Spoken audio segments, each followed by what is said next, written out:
Well, the Uvalde video leaked this week has sparked more calls for police accountability now. But the chances they'll be held criminally or even civilly responsible are slim. Attorney Jim DeSimone joins us live now to explain further. Good morning to you, Jim. Thanks for being here. Only one officer from the scene is known to be on leave, and that's the chief. So when we talk about consequences here, if criminal consequences are not likely to happen, what about the chances for civil or administrative consequences? Well, there's a natural desire of these parents who have suffered such a tragic loss to gain accountability through the courts. And there's no question that it's going to be an uphill battle for them to do so. But I do see a sliver of hope for those families in that they and others were prevented from rescuing these children by the Uvalde Police Department and other police agencies. And once those police agencies prevent others from rescuing those children, they assume a duty of care and they have a duty to go in and rescue. And so that can overcome the immunities that often exist to prevent people from gaining justice in the courts. What type of legal protections are in place for police in the first place?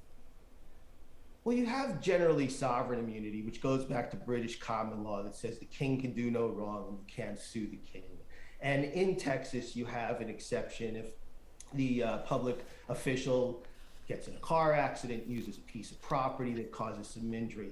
But qualified immunity for the individuals, officers involved, is really what is preventing people from getting justice in the courts, because qualified immunity means that a judge decides the case in a back room with a written decision. It never gets to a jury, deprives us of a Seventh Amendment right to a jury trial. And essentially, if there was no case that has gone to the appellate courts that's directly on point in a similar circumstance, the officers can be qualified immune, and there's no way to bring them to justice. So what's the difference between this and the Parkland shooting? Because in Parkland, a deputy was criminally charged with several counts of neglecting to protect students, and there was a lot of debate over whether, he could have stopped that shooting. He argues he did as he was trained. But I mean, this is all on video here in Uvalde, the officers just waiting. So what is the difference between Parkland and Uvalde? Well, that's a great question. The similarities seem to outweigh any of the differences here, and really that becomes prosecutorial discretion as to whether prosecutors are going to have the gumption to haul these officers into court and criminally prosecute them for their deliberate indifference. So I see more similarities than differences, and it comes down to certain choices that are being made by those in charge. Moving forward, is there any way to predict what will happen with parents in Uvalde who are so upset over this? Would they be able to sue police there for refusing to save their school kids? I think their best hope is through the federal civil rights causes of action. There's an analogous case out of the 7th District where police prevented divers from rescuing a boy who was drowning, and they were held to be potentially liable because they prevented others from rescuing. So there is precedent that may end up helping those parents if they turn to federal civil rights law as an avenue for redress here. And Jim, is there a specific legal requirement that does require officers to act in a certain way when they're faced with something like this?